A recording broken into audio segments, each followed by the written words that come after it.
Assalamualaikum warahmatullahi wabarakatuh. Di sini saya akan mempresentasikan hasil resum saya tentang sejarah singkat teknologi pendidikan. Khususnya dalam beberapa tahun terakhir, teknologi telah berubah dari menjadi faktor periferal menjadi lebih sentral dalam segala bentuk pengajaran. Untuk lebih memahami peran dan pengaruh teknologi dalam pengajaran, kita memerlukan sedikit sejarah. Karena seperti biasa, selalu ada pelajaran yang bisa dipetik dari sejarah. Teknologi selalu terkait erat dengan pengajaran. Menurut Alkitab, Musa menggunakan batu pahat untuk menyampaikan 10 perintah, mungkin sekitar abad ke-7 sebelum Masehi. Tetapi, mungkin akan lebih membantu untuk meringkas perkembangan teknologi pendidikan dalam kaitannya dengan mode komunikasi utama. Komunikasi lisan. Salah satu cara paling awal dari pengajaran formal adalah lisan.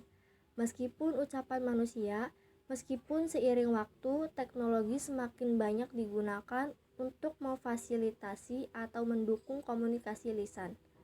Perkembangan teknologi kompresi video dan server video berbiaya relatif rendah pada awal 2000-an, menyebabkan pengenalan sistem penangkapan kuliah untuk merekam dan streaming kuliah di kelas pada tahun 2008.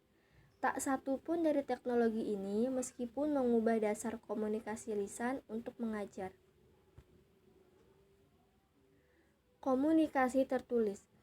Peran teks atau tulisan dalam pendidikan juga memiliki sejarah yang panjang, meskipun Socrates dilaporkan telah mencela penggunaan tulisan.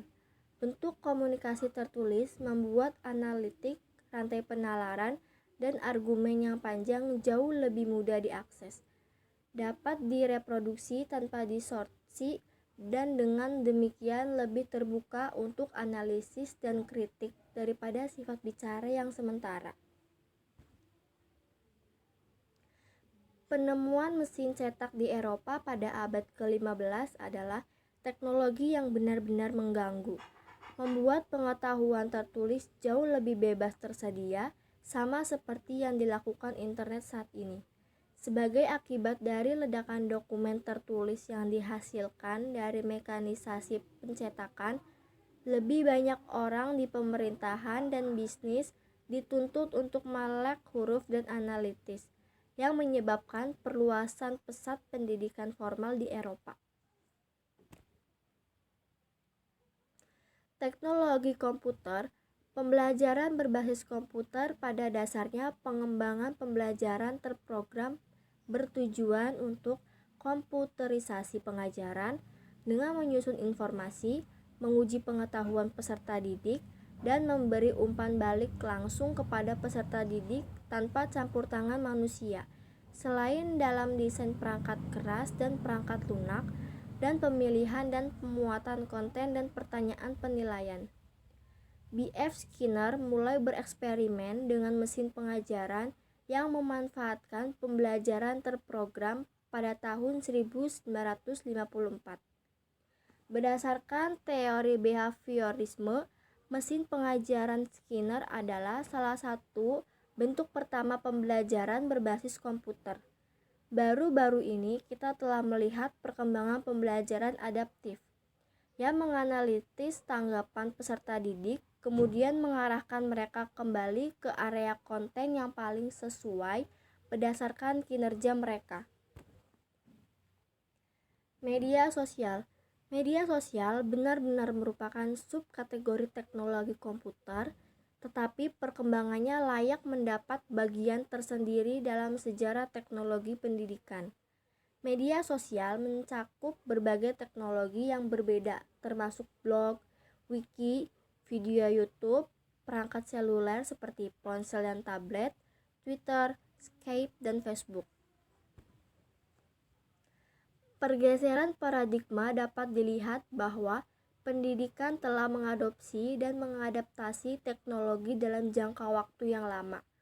Ada beberapa pelajaran berguna yang dapat dipetik dari perkembangan masa lalu dalam penggunaan teknologi untuk pendidikan, khususnya bahwa banyak klaim yang dibuat untuk teknologi yang baru muncul, kemungkinan besar tidak benar atau baru. Juga teknologi baru jarang sepenuhnya menggantikan teknologi lama.